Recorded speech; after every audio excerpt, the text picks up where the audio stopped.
Hello everybody, James here, and it is fan questions for Ask Dutch Anything episode 94. Dirty Dutch Mantell with 2Ls at gmail.com for all your signed merchandise requirements and needs. Email there for books and WCW trading cards and diplomas and whatnot. And the most important, we're going to explain that in a minute, Dutch, and for the audio listeners as well. Questions for Dutch at gmail.com. That is the email you use to write into the show, submit your questions for future episodes of Ask Dutch Anything. Let me just say this, we're so behind, we've got so many questions in, that I'm like a couple of weeks behind, like sort of like fighting through, I guess, all the questions we've got. Please keep them coming in, because we're going to need an influx of questions, because I think at some point we're going to record like a week in advance or something for Christmas, so it'd be nice to get as many questions in as possible. Please send them in, questions for Dutch at gmail.com. Before we start, what's that thing you've got in your hand, Dutch? This here is a lie detector. Because this right here is used in pro football, college football, high school football. That's the penalty flag. So if somebody's holding or somebody is interfering with the pass interference or, a late hit, you see this going up and hit a drop down. And that means that there's a flag. So what I'm going to use it for here is when you give me some bull crap and I'm going to throw the flag. It's called throwing the flag. And there's a problem with it. Then we got to go back and we got to work it out. Okay? Okay. What's this called here? The flag. Throwing the flag. I see. When I say I'm going to throw the flag on that's it. I don't believe you.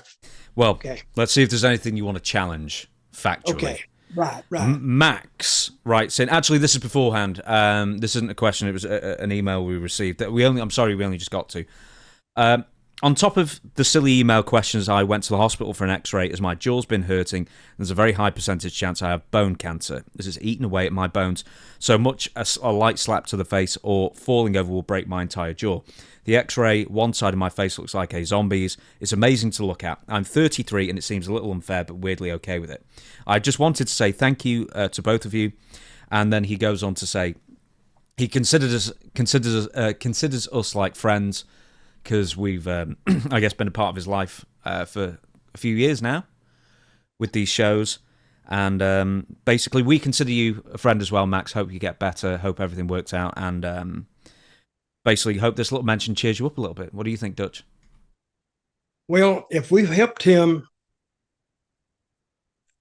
if we made him feel better or feel at home or he's laughed with us or cried with or whatever, Max, I consider that a compliment. And I want you to keep watching and you become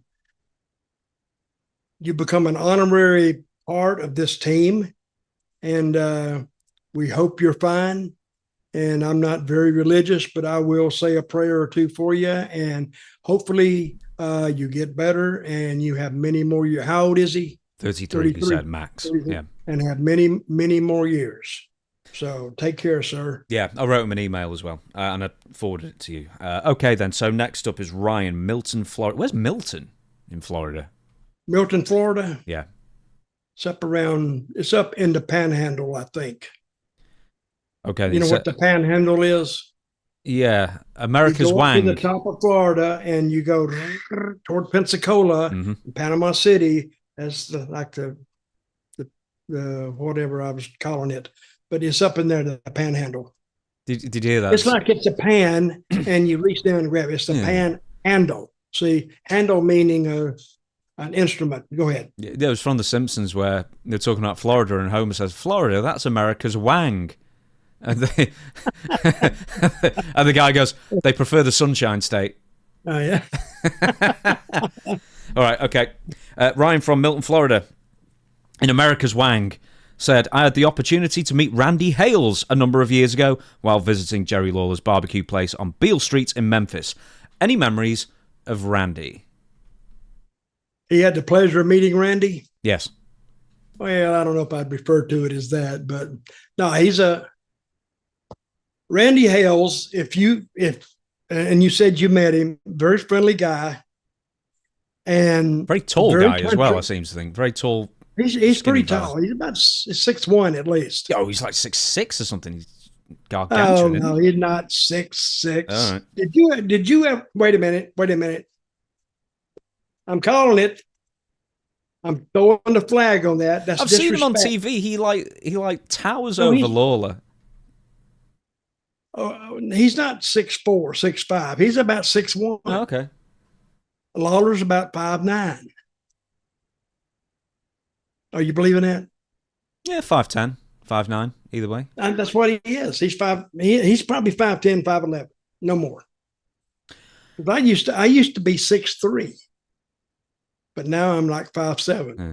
Well, your parachute didn't open on one of the jumps. Yeah, well, that was one thing.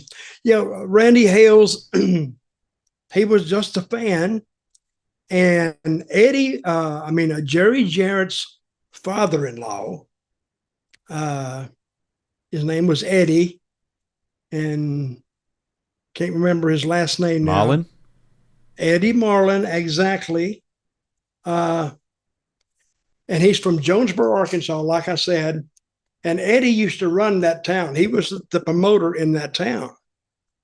And of course, Randy would tell Eddie, can I do this and can I do that? And he worked his way closer and closer and finally worked his way in to where he actually got half of a job there. And because he would help Eddie in doing his other towns. And he finally worked his way in. He ended up becoming the booker later on. Just when times got rough. And it would have been rough whether Randy was there or not. And he's a good guy. And he talks as country as he sounds. I mean, he lives way out in the country, and basically he doesn't drink, or he shouldn't drink, because one night the guys took him out and got him drunker than hell. I don't know if he got arrested or not, but and he's as skinny as a rail. Like I said, he's like 6 foot, 6'1", but no fat on him at all. And that's about it. He was just and a good guy. And when he gives you his word, he's good for his word. I'll say that. Yeah, I don't know why I got the idea he was incredibly tall. Anyway, next one, Mike from Canton, Illinois. What's up? I've been going through Mid-South in the 80s. I'm on 85 right now, the same year as WrestleMania 1. And it got me thinking, the rumours are that the territory heads of the day actually discussed dealing, quote unquote, with Vince McMahon. The boom boom way, the old mafia kind of way. Mm-hmm. And where was I? Yeah. So they did, and nobody went to jail and made it look like a robbery or something like that. Anyway. Say they did. And what do you think pro wrestling landscape would have looked like today if Vince McMahon had basically been killed? Or did you ever even take that? Did you ever take that rumor seriously that somebody was out to kill Vince McMahon? Because apparently, according to Jim Ross, they actually discussed it. Well, Jerry Jarrett told me one time that if somebody is threatening the way he earns his money, that he may have to, of course, this was just Jerry talking. I think he was kind of depressed one day, and he said, I've worked this hard. And he had a great thing going. He had those towns running, and his family was making money. He was making money. He bought I guess now it'd be a $5 million home in Hendersonville. He bought it and paid cash for it. Not then, and he was thinking, if somebody tries to take this away from me, he was saying that he had the feeling that they need to be eliminated. He didn't say killed. They need to be eliminated. And and I've heard that they had talked about taking care of Vince the hard way. But I just marked it down. They're just talking. Because they had a hell of a lot more to lose than I did. But I had heard of that, but I just marked it off. That's never going to happen. And even I told Jerry, I said, Jerry, if somebody did take him out, Somebody's going to take his place. So you got the same problem. So you better line up a bunch of hit guys because they're going to be killing the next guy. So anyway, a subscription model to a hitman once a month. Yeah, but I did hear that. I really did. Do you think pro wrestling would even be around today if Vince McMahon had been rubbed out? I mean, basically, yeah. I think it's the answer. I'm throwing the flag on that one. How many times have we said this? Who wrote this? Who's this person we're talking to? He's called Mike. Are you going to say that you cannot kill the business and you've tried for 50 years? Yes, you can't kill it. I mean, no, it wouldn't have. It may not be in the exact same spot, but I double guarantee you that wrestling would still been maybe not where it is today, but yeah, pro wrestling would still be around. It's been around since biblical days. It's been around since the Roman days. So why would pro wrestling not be around today? It would be. Of course, with the little nips and tucks here and there and the other, it wouldn't have killed pro wrestling. And like you just said, we've all, not just me, I've had a lot of people join me in trying to kill this business. I've tried to kill towns before and couldn't do it because I didn't want to go to the town. So I said, I'm gonna kill it. But I tried to kill it in a cute little way, and hell, the people acted like they kind of enjoyed it. I said, I got to stop that stuff. Hell, they're enjoying themselves. What? I don't want them to enjoy themselves. I want them to quit coming so they'll lose money and won't book this town anymore. But anyway, yeah, the wrestling would have been the same, and we'd have been, probably me and James would still be here. Yeah, we'd still be talking about wrestling. No. And where's he from, do you say? Canton, Illinois. Well, he needs to ask himself, if it was here, would he still be watching?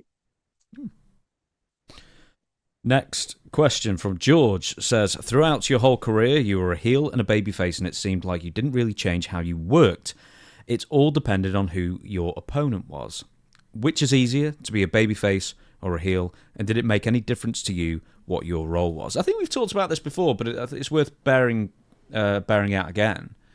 Is that when you flip-flop back and forth, there really wasn't very much change in your character. In fact, you barely changed at all.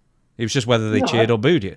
No, I didn't change. I didn't even change my style, really. Basically, when I was a babyface, a good guy, I just didn't pull as much hair and pull gimmicks out and stuff. But I did pull gimmicks out, and I would knock heels out. But, it's allowed. People like that when I pulled the gimmick out and hit the back. And I looked at the people one time. I said, you people are a bunch of two-faced bastards. I said, you would have booed me. I didn't tell them this, but I'm thinking, you would have booed me 3 weeks ago or a month ago when I did that. Now I do it out. Now you cheer me. See what the hell? Yeah, I was more or less the same. I enjoyed being a heel more because I could be more stupid. Is stupider a word? Yes. It's not a word, is it? It is. Okay. I could do, I'm going to say, more stupid stuff. I enjoyed it because I entertained myself sometimes. And you're only as good. You're only, as a babyface, you're only as good as how good the heel is. You're playing directly off him. And if they're not a very good heel, the people just sit down and said, not they're disrespecting you or doing anything. They're just not interested in the match. And one of the worst things that a wrestler can run into is a disinterested crowd. And that's why, see, Handsome Jimmy Handsome Jimmy would go to the ring with just an inexperienced heel, and he could have a match because he would have it with himself. He would have it with the crowd. He would have it with the referee because it was Jimmy anyway. And he'd have a match. Same way with me. My match would be held with myself or some woman at ringside or the referee or this, that, and the other. But regardless, I wanted the people to leave thinking, well, wasn't what I thought it'd be, but I kind of enjoyed myself because I looked at it like if people are interested enough to buy a ticket, and I don't care if there's 10 people out there or 10,000, you are obligated to give them the best possible match you could. At any point in your career, did you think you were miscast? It was like, you were a heel and you should have been a babyface or vice versa. Or like there was a switch and you thought it was a bad idea. I don't quite know. Okay, right. So let's say you're a babyface and then the promoter said you need to turn heel and you said it's not time or it didn't make sense. No, we talk about it. And if it was time for me to do it, yeah, let's do it. And if I was but if you're a heel and the people are liking you, do not ever. This is lesson 1 in pro wrestling. Do not fight the people. If they want to take you someplace, go with them. They're wanting you to go. So take them with you. Now they're happy. You're not saying they're listening. You're listening to them. They tell you what to do. So when you do it and it works, then you're the smartest guy in the world. When you resist it and all of a sudden you matches, people just sit there because they're mad. And I've seen people do that. They sit there like this, they're mad at you. They're like little kids sometimes. And I told some of them one time, I said, oh, okay, I'm turning babyface next week. They said, wow, what is that? They didn't know what it was. I said, you'll see.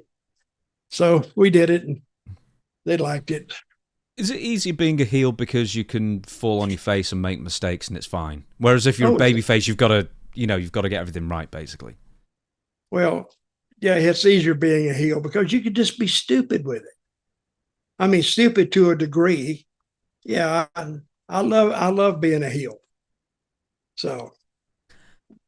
Next question then from Carter says, hey, Dutch and James, I was wondering if there was any particular title that Dutch enjoyed winning the most. Like, did any of the title wins feel like a milestone for Dutch that you were reaching for?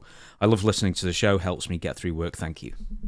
So any particular title that you thought was a milestone or that you thought was a particular achievement?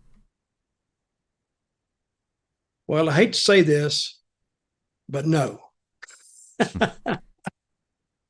I've been in some territories, I would tell them, do not put a title on me. Most of them said, hey, don't worry. We're not putting nothing on you. We're putting a car on you so you can drive and leave. No, not really. That's like being a mark. Belts are just tools you use and you try to make it seem important, whether it is or not.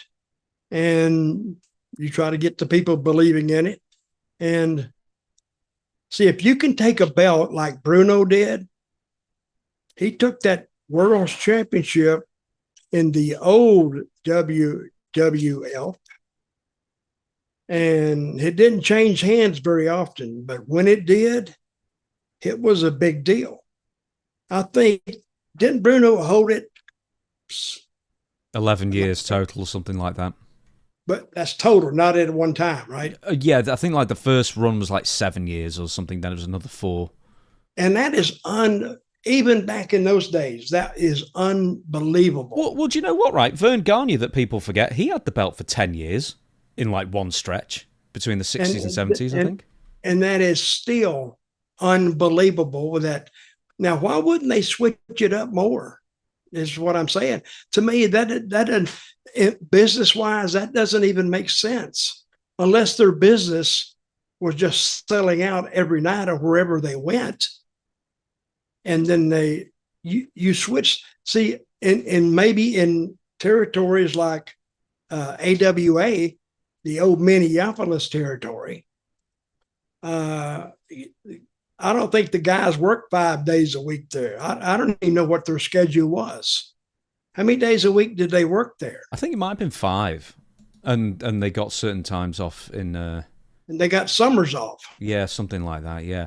So to confirm, Vern Gagne's longest reign, 10 years was a bit too much, but it says 2000 625 days. So that probably is about, 7 years? 625 days? Yeah, it's over 7 years. Yeah, he held. And then it went to Nick, 620, and then it went to Nick 620 Bockwinkel, who had it for like 4 years.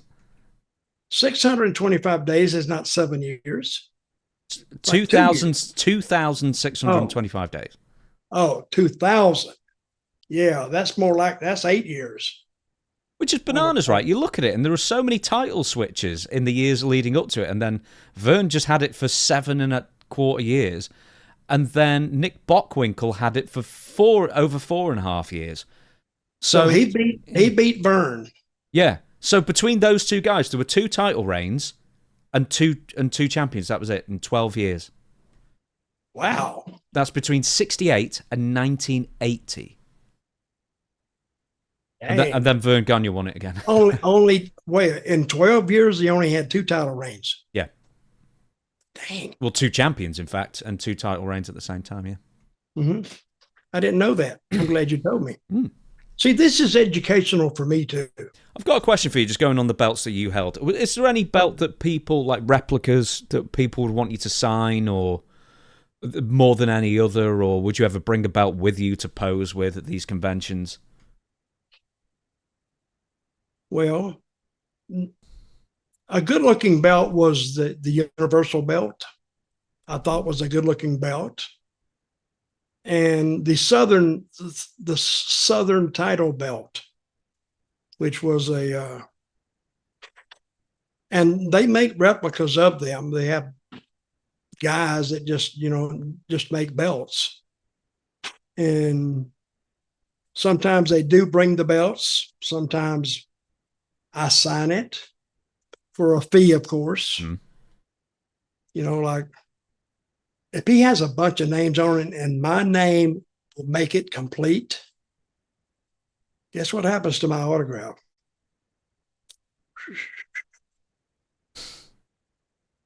It kind of, the guy, he run his price up before I even signed it. He made it sound so good. I said, what are you going to do with this belt? He said, well, I might sell it. Oh, really? Okay. That's a good idea. I think I got $75 to sign it. But they do that for a lot of conventions now. If it's a small item, they'll charge less for an autograph than if it's a big item, because I presume it'll be because the resale value will be higher. See, I love collectors and souvenir collectors and all this, and merchandise collectors. I love those people because they've made me some money, and if I can help anybody else make money, so and I'll do it. See, sometimes they send me. Let's see if I got any here. See those? That's a trading card. This is the one that it's a WCW trading card. They must have made 5,000 or more of them. They made a million of them. You're on 7 different designs on the WCW trading cards. Yeah, but they made a lot of. Guess how much money I made out of it? Oh, zero. They didn't ask either. These bastards are some thieving bastards. But yeah, most WCW didn't even ask, could they do it? They just did it. So it's too late to go back and say something to them, but they make a lot of money off that. So if you got anything, when you catch me at a signing, ladies and gentlemen, bring it, and we'll work out a deal. Bring your wallet. Well, you don't have to bring that much. I'm reasonable. But. Okay. All right, next question. Derwin says, what's up, Dutch? I was wondering, what was the issue between Ric Flair and Jarrett? Heard that there was a problem between the two a long time ago. I've never heard this. Is it true? Yeah, it's true. What's up? Because Flair was a dickhead. Because Jerry, I think he booked him one time in Memphis, and they went out there, and he wanted Lawler to have the match with Flair. And I didn't think Jerry, I don't know what it was, but somehow Flair ended up pissing off Jerry for some reason, and he only came one time and made the TV one time. Never saw him again. And I don't know what the issue was, but I've heard Jerry talk about him. And Jerry, when he was serious, he would you would know he was very serious the way he talked. And he just didn't like Flair because he said Flair was a mark for himself, which he was, and he still is. But Jerry didn't like him. So I don't know what the reason was, but Jerry was the boss, so I used to ride with him, and he didn't talk, a lot about him, but I remember he said just a couple of times, this is over 2 or 3 years, I guess, he said a couple of times he just didn't much care for Flair. So that'll explain why Flair was only in Memphis, I think maybe twice ever. Yeah. I mean, even though I know it wasn't an NWA affiliated promotion, so that'll help, not help either. What year was he in Memphis? That was it like 82 or something like that? I mean, like the promo he did against Jerry Lawler was amazing. Just like he was so conceited and so like coming to this podunk town and wrestling the local challenger kind of thing. He did a great job in it. Who's this? Flair. Yeah. He did a great job when he came in. Well, when you attack the towns, when you attack the people, that's what I did in Puerto Rico for a whole year, and they hated me. But when somebody comes in and attacks your local establishment and infrastructure and the schools and the school buses and even the red lights don't work or stop signs or whatever, he's going to have heat with you. And Flair, that's how he would get his heat. And it was the best way to get it. Now, I've had some old timers tell me, oh, you don't need to talk about the people. You don't need, he said, oh, that's cheap heat. And I was thinking, wait a minute. Isn't heat kind of, you want it anyway, so get it the best way you can? And I never said anything to them. And they said, oh, that's doing cheap heat. You need to get real heat in the ring. Well, I tried to get real heat in the ring, and that's hard. But if you're talking about them and to them, it was much easier to get heat. And Flair he's one of the best to do that. In the back as well, apparently. And I'll put it to you like this. They got 2 guys in WWE that's good at the cheap heat. That's Logan Paul and that's Dom. They don't got to say that much, and the people just all over them. And that's them.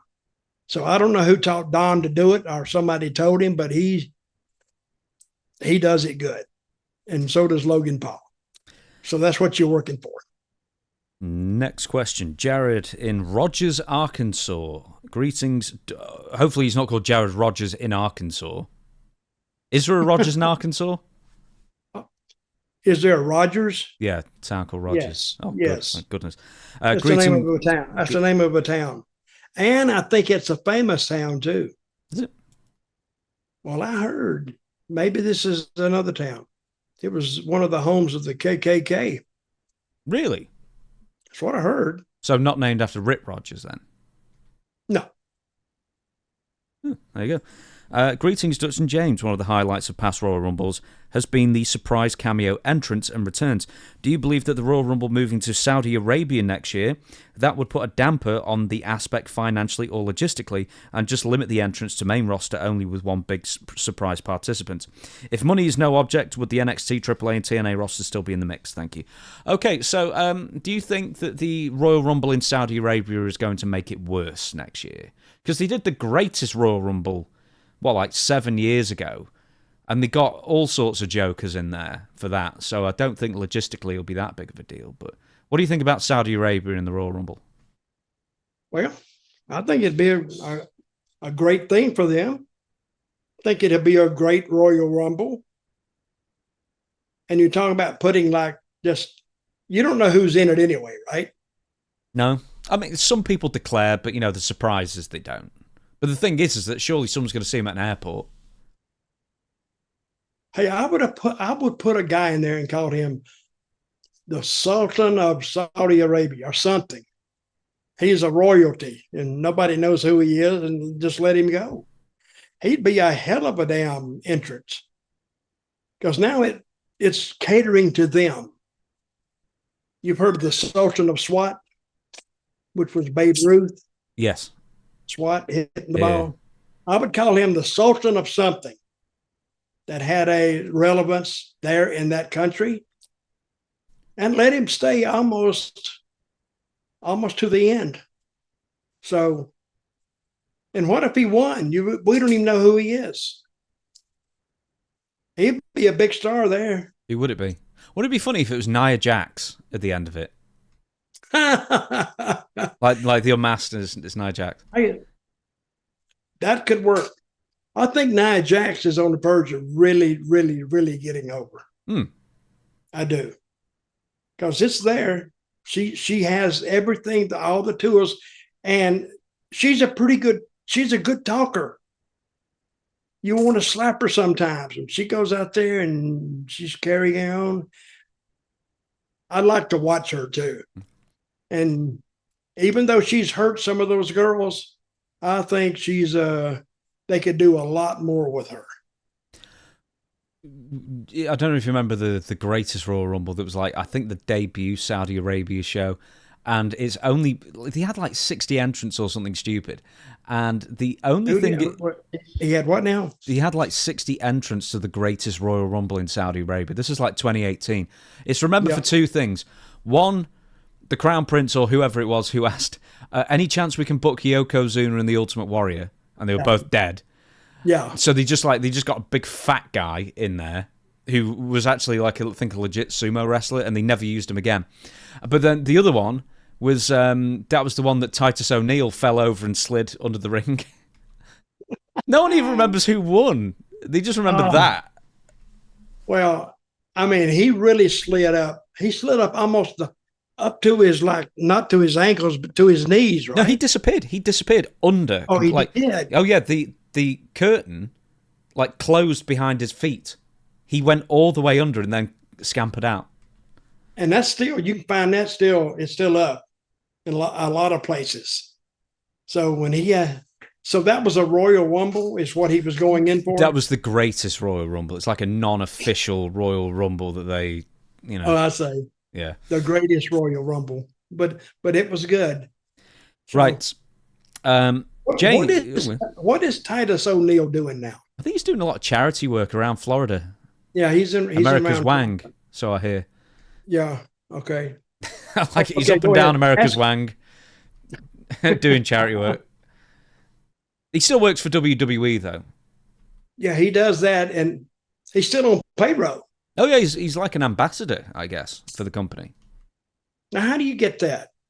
We'll do a lot of charity work, I guess. Why can't I be an ambassador? Because you don't do any charity work. He didn't either before they give it to him. He did. He was doing loads of community work and stuff before, while he was still wrestling. Really? I didn't know that. Yeah. So he was doing all that for quite a while beforehand, and then he sort of just got this official role. Well, good for him. All right, ask me this question. All right, James said, not me, another James. I remember you and Bill Dundee in a ladder match. Your bullwhip was the goal at the top. Dundee got it first, but I was yelling at the TV when you took it from him, and he was begging you for mercy, but you whooped his ass. Do you remember that match? Yes, I did. And I think I brought it home a couple of times because he hit me a little, not hard, but he hit me with the cracker part of it. It hurt. He popped it on my butt, my iced. That's what he did. But and what was that? The rest of that question? I think he said he was screaming at the TV, and then you turned the tables, and I don't know what the actual. Oh yeah, do you remember the match? Take us to the match. I do remember. It was on a scaffold, right? Was it on a scaffold? No, it sounds like it was on a pole. No, I'm sorry. Yeah, Bill Dundee in a ladder match. So it's you in a ladder match. Yeah. Well, he may have remembered a match from Memphis or from Louisville, because once you have it in Memphis, it was going to go around. It was going to go, we call it go around the loop. And I hated ladder matches. I hated that stuff because it required me to get off the mat a foot or 2 feet. I hate heights. I can't abide by heights. Yeah, I had some good matches with Bill. He could use a bullwhip too. And I asked him one time, I said, "Where did you learn the bullwhip?" He said, "Hey, mate, Australia, mate." I said, "What are you doing?" He said, "Well, they got a lot of cowboys down there." And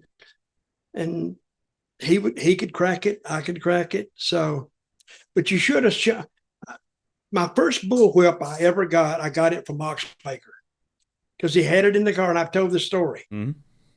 And I says, and I think I bought it from him for like $10. So I went out and I didn't have, nobody told me how to pop the whip, but I knew you had to throw it out there. So I would throw it out there, but this is what I was doing wrong. It took me, I'm stupid. It took me several sessions with this whip before I learned what the key was to it. So I would throw it out there and then I'd bring it back.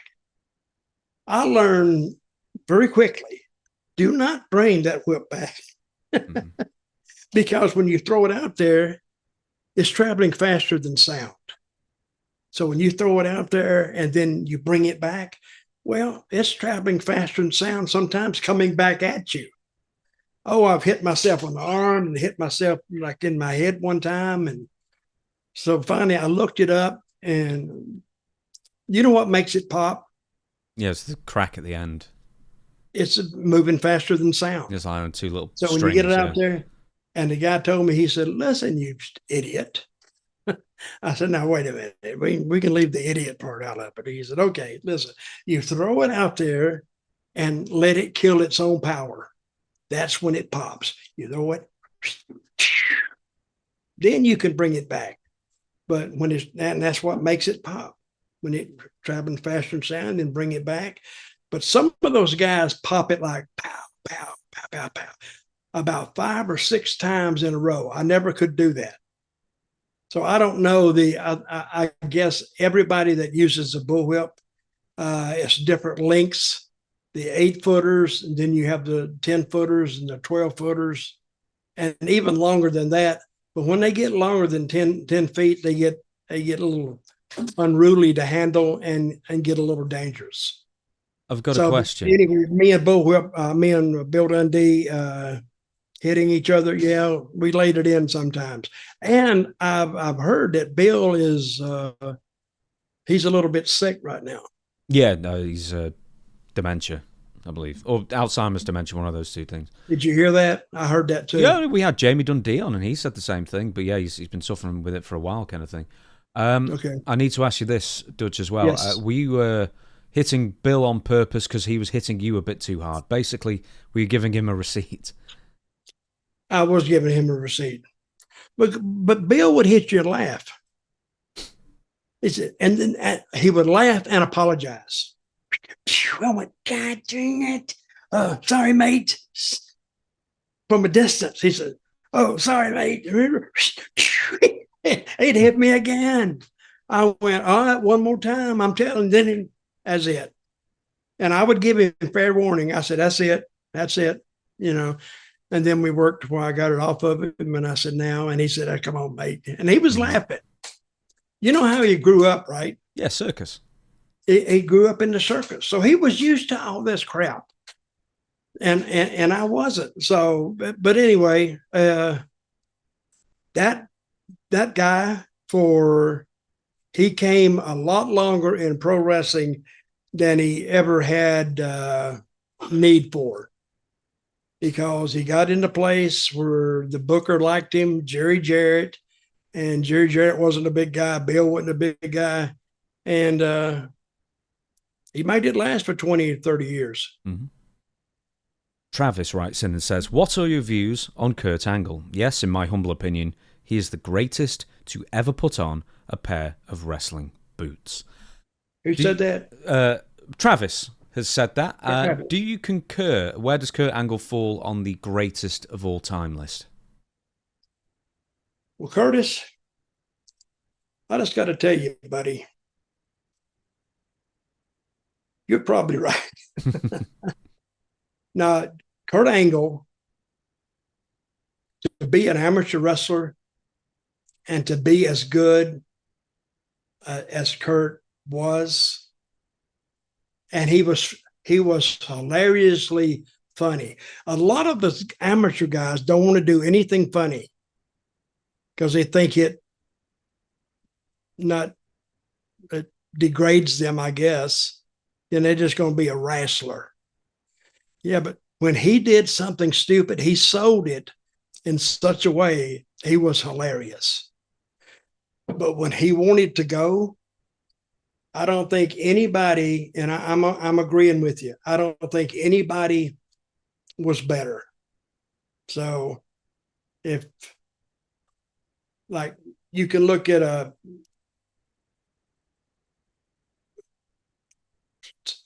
Stein, what's his name? Steiner? Yeah, Scott. Which was the one who... Scott Steiner, yeah.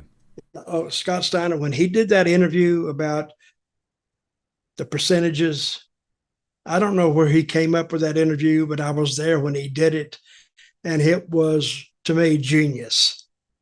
So he did great interviews, but Kurt could put it all together, and I'm agreeing with this gentleman who wrote in. Probably he's top 10 anyway of all time. And I've never really put him on my Rushmore, but he would belong on it. Okay then. Let's say, as far as talents go, that they're all round great. They have to be great at everything. I'm not saying like commentating or anything, but they're great at the serious, they're great at the promos, they're great at the ridiculous and the funny, that kind of thing. Who else apart from Kurt could do it all in that sense? Like, they were amazing at every single aspect of being a professional wrestler. Well, a lot of people say that Hogan. I don't think he would, if you measured them, all the guys in all the areas, Hogan was good just for the attraction and the build up. But when the match started, they had good timing, and that was it. And there's been so many of them that were just great. Roddy Piper, he was great. Terry Funk could be someone who's an all-rounder, I think. Terry Funk would be in there. Would Dory be in there? Dory wouldn't be in there at all. But Terry would, because he's entertaining as hell. Even Abdullah. But Abdullah would be on the edge, because the thing that with Abdullah back in the day, when he'd go to the ring, people just look at him in awe and saying, what's the story on this crazy song? Because he never got out. You never saw him at the bars. You never saw him here. You never saw him there. You never talked to him. And I said last week when I first met him, I thought he was really from the Sudan. He convinced me, and I was dressing right next to him. But I mean, Abdullah was, throughout his career fairly, and it's not a knock on him, but he was one-dimensional. He was always the same. He always had one match. I'm talking somebody who could do every style of match, every style of promo, heel, babyface, silly, serious. Who was that versatile? Name somebody else. Eddie Guerrero, I think, might be. Steve Austin, you could argue. I think Steve does. He does his match, basically, but he was over, and that's what the people wanted to see, and they knew exactly what they were going to see when they went to see him. You brought in Terry Funk. He's good. I'll throw somebody at you, or you throw somebody at me, and let's see if they fit. Okay. We just brought his name up in Minneapolis. He was the champion after Verne. Oh, Nick Bockwinkel. Would he fit in there? I mean, did he ever do the silly? No. Was he ever an amazing brawler? Kind of. That's what I'm saying. I mean, like you can be fantastic at some aspects, and make an entire career out of it. But I mean, would Dusty Rhodes qualify? Because was he ever a great wrestler? I mean, he was an exciting wrestler, but no. But he was. Yeah, I think he did a hell of a lot of style. Dusty, you could feel Dusty. Dusty, when you do an interview, if he wanted you to feel him, you'd feel him. And, you know, could he bring you to tears? Sometimes. I've had people tell me that he made them cry on some interviews.